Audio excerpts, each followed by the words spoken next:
Good morning! Another day, another blessing. Today is Sunday at snow day na naman dito sa amin. Whee! Good morning, Zola!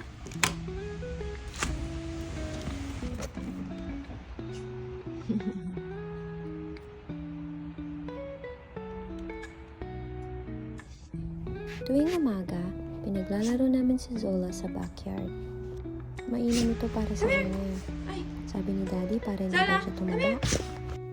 Simple lang din ang buhay dito sa amin.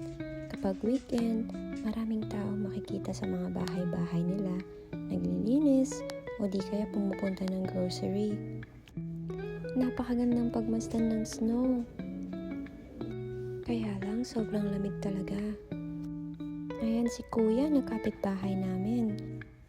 Maagang nag-shovel para malinis yung kanyang driveway. Nabahalot na nga ng snow yung parking lot dito sa amin. Tingnan yung mga sasakyan, no? Sana maging magandang araw nyo. Bye, fam!